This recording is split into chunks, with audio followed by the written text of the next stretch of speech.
ಜನಶ್ರೀ ನ್ಯೂಸ್ಗೆ ಸ್ವಾಗತ. ನಾನು ನಿತಿನ್ ಮಂಜುನಾಥ್. ಸಚಿವ ಸಂಪುಟ ಬದಲಾವಣೆ ಕುರಿತು ಶಾಸಕ ಆಸಿಫ್ ಸೇಠ್ ಹೇಳಿಕೆ. ಬೆಳಗಾವಿಯಲ್ಲಿ ಶಾಸಕ ಆಸಿಫ್ ಸೇಠ್ ಸಚಿವ ಸಂಪುಟ ಬದಲಾವಣೆ ವಿಚಾರವಾಗಿ ಪ್ರತಿಕ್ರಿಯೆ ನೀಡಿದ್ದಾರೆ. ಉತ್ತರ ಕರ್ನಾಟಕ ಭಾಗಕ್ಕೆ ಸಚಿವ ಸ್ಥಾನ ನೀಡುವಲ್ಲಿ ನಿರ್ಲಕ್ಷ್ಯವಾಗ್ತಿದೆ ಎಂದು ಅವರು ಅಸಮಾಧಾನ ವ್ಯಕ್ತಪಡಿಸಿದ್ದಾರೆ. ಉತ್ತರ ಕರ್ನಾಟಕದಲ್ಲಿ ತಾನೊಬ್ಬನೇ ಅಲ್ಪಸಂಖ್ಯಾತ ಶಾಸಕರಾಗಿದ್ದು, ಮೈಸೂರು ಹಾಗೂ ಮಂಗಳೂರು ಭಾಗಗಳಿಗೆ ನಿರಂತರವಾಗಿ ಸಚಿವ ಸ್ಥಾನ ನೀಡಲಾಗ್ತಾ ಇದೆ. ಆದರೆ ಉತ್ತರ ಕರ್ನಾಟಕಕ್ಕೆ ಸಮಾನ ಅವಕಾಶ ಸಿಗುತ್ತಿಲ್ಲ ಎಂದು ಅವರು ಹೇಳಿದ್ದಾರೆ. ಬೆಳಗಾವಿಯನ್ನ ಎರಡನೇ ರಾಜಧಾನಿ ಎಂದು ಕರೆಯುತ್ತಿದ್ದರೂ ಆ ಭಾಗಕ್ಕೆ ಸೂಕ್ತ ಪ್ರತಿನಿಧಿತ್ವ ದೊರೆಯಬೇಕು ಎಂದು ಆಗ್ರಹಿಸುತ್ತಿದ್ದಾರೆ. ಬಾಬಾ, ಉತ್ತರ ಕರ್ನಾಟಕದಲ್ಲಿ ಅಲ್ಪಸಂಖ್ಯಾತರು ನಾವು ಒಬ್ಬನೇ ಇದ್ದೇನೆ. ಪ್ರತಿ ಬಾರಿ ಬೆಂಗಳೂರು, ಮೈಸೂರು, ಮಂಗಳೂರು ಯಾವಾಗ ಕೊಡ್ತಾ ಇದ್ದಾರೆ.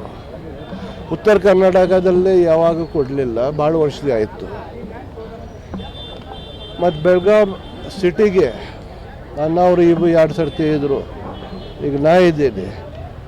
ಸೆಕೆಂಡ್ ರಾಜಧಾನಿ ಅಂದರೆ ಹೇಳ್ತೀವಿ ನಾವು ಬೆಳಗಾಂ ಸಿಟಿಗೆ ನನ್ನವರು ಇವು 2 ಸರ್ತಿ ಇದ್ದರು. ಈಗ ನಾ ಇದ್ದೀನಿ. ಸೆಕೆಂಡ್ ರಾಜಧಾನಿ ಅಂದರೆ ಹೇಳ್ತೀವಿ ನಾವು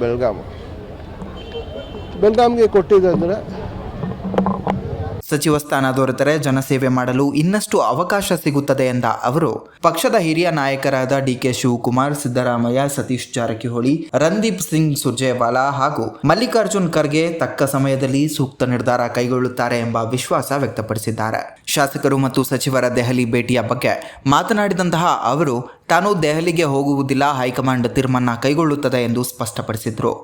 ಇನ್ನು ಸಚಿವ ಜಮೀರ್ ಅಹಮದ್ ಖಾನ್ ಉಚ್ಚಾಟನೆ ವಿಚಾರ ಕುರಿತು ಮಾತನಾಡಿದಂತಹ ಅವರು, ಈ ಬಗ್ಗೆ ಹೆಚ್ಚಿನ ಮಾಹಿತಿ ಇಲ್ಲ.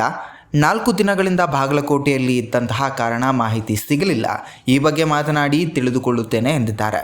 ಅಲ್ಪಸಂಖ್ಯಾತರಿಗೆ ಟಿಕೆಟ್ ನೀಡಿದ ವಿಚಾರದಲ್ಲಿ ಅಸಮಾಧಾನ ಇದ್ದಿರಬಹುದು ಎಂದು ಅಭಿಪ್ರಾಯಪಟ್ಟ ಅವರು, ದಾವಣಗೆರೆ ಪ್ರಚಾರದಲ್ಲಿ ಎಲ್ಲರೂ ಒಟ್ಟಾಗಿ ಕೆಲಸ ಮಾಡಿದ್ದೇವೆ. ಹೈಕಮಾಂಡ್ ತೀರ್ಮಾನದ ಬಳಿಕ ಎಲ್ಲರೂ ಒಗ್ಗಟ್ಟಿನಿಂದ ಕಾರ್ಯನಿರ್ವಹಿಸುತ್ತೇವೆ ಎಂದು ಹೇಳಿದ್ದಾರೆ. ರೈಟ್ ಟೈಮ್ಗೆ ರೈಟ್ ಡಿಸಿಷನ್ ತಗೋತಾರೆ.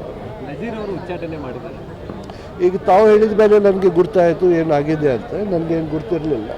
ಅದನ್ನ ಅವ್ರ ಜೊತೆ 4-5 ದಿವಸ ಬಾಗಲಕೋಟದಲ್ಲೇ ಇದ್ದೆ. ಭಾಳ ಕೆಲಸ ಮಾಡ್ತಾಯಿದ್ರು ಅವರು. ಎತ್ತರ ಸಲುವಾಗಿ ಇದು ಮಾಡೋದು, ಯಾಕೆ ಮಾಡೋದು ಈಗೇನೂ ಗುರ್ತಿಲ್ಲ. ಈಗ ಹೋದ್ಮೇಲೆ ಫೋನ್ ಜೊತೆ ಮಾತಾಡ್ತಿಲ್ಲ. ಅವ್ರಿಗೆ ಮಾತಾಡಿ ಚೆಕ್ ಮಾಡ್ತೀನಿ. ಜಬ್ಬಾರ್ ಅವರು ಯಾಕೆ ರಾಜೀನಾಮೆ ಕೊಟ್ಟಿದ್ದಾರೆ ಅದು ಗುರ್ತಿದೆ. ಅವ್ರಿಗೆ ಸ್ವಲ್ಪ ನೋವಾಗಿ ಇರಬೇಕು, ಟಿಕೆಟ್ ಸಿಗಲಿಲ್ಲ. ಮತ್ತು ಅಲ್ಪಸಂಖ್ಯಾಗೆ ಅವ್ರು ಅಲ್ಪಸಂಖ್ಯಾತ ಅಧ್ಯಕ್ಷರು ಅಲ್ಪಸಂಖ್ಯಾಗೆ ಟಿಕೆಟ್ ಕೊಡಲಿಲ್ಲ ಅಂದರೆ ನೋವು ಆಗಬೇಕು. ಅವರು ಕೊಟ್ಟಿದ್ದಾರೆ ಗುರ್ತಿಲ್ಲ ನನಗೆ. ನಾವು ಕೇಳಿದ್ದು ಸತ್ಯ. ನಾವು ಎಲ್ಲ ಸಚಿವರು, ಎಲ್ಲ ಶಾಸಕರು, ಮುಖಂಡರು ಕೂಡ ನಾವು ದಾವಣಗೆರೆ ದಾವಣಗೆರೆಯಲ್ಲಿ 85,000-90,000 ಅಲ್ಪಸಂಖ್ಯೆ ಇದ್ದಾರೆ. ನಮ್ಮ ಟಿಕೆಟ್ ಕೊಡಿ ಅಂದರೆ ನಾವು ಕೇಳಿದ್ದೀವಿ. ಆ ವೇಳೆಗೆ ಎಲ್ಲರೂ ಹೇಳಿದರು, ಪರಂಪರೆ ಇದೆ, ಯಾರು ಫ್ಯಾಮಿಲಿದವ್ರು ತಿರ್ಕೊಂಡಂದರೆ ಅವ್ರಿಗೆ ಫ್ಯಾಮಿಲಿ ಮೆಂಬರ್ಗೆ ಕೊಡಬೇಕಂತ ಅವರು ಅವ್ರ ಫ್ಯಾಮಿಲಿ ಮೆಂಬರ್ಗೆ ಕೊಟ್ಟಿದ್ದಾರೆ. ಶರತ್ ಅವ್ರಿಗೆ ಕೊಟ್ಟಿದ್ದಾರೆ. ಅದು ಆದಮೇಲೆ ಎಲ್ಲ ಏನಿಲ್ಲ, ಹೈಕಮಾಂಡ್ ಡಿಸಿಷನ್ ತೊಗೊಂಡು ಎಲ್ಲ ಒಪ್ಕೊಂಡು ಎಲ್ಲ ನಾವು ಕೆಲಸ ಮಾಡ್ತಾಯಿದ್ದೀವಿ. ನಜೀರ್ ಅಹಮದ್ ಅವ್ರು ಕೆಲಸ ಮಾಡಿದ್ದಾರೆ, ಜಮೀರ್ ಅಹಮದ್ ಅವ್ರು ಕೆಲಸ ಮಾಡಿದ್ದಾರೆ, ತನ್ವೀರ್ ಸೇಠ್ ಅವರು ಮಾಡಿದ್ದಾರೆ. ಎಲ್ಲರೂ ನಾವು ಕೆಲಸ ಮಾಡಿದ್ದೀವಿ. ಈಗ ಏನಾಗಿದೆ ನಾವು ಚೆಕ್ ಮಾಡಬೇಕಾದ್ರೆ.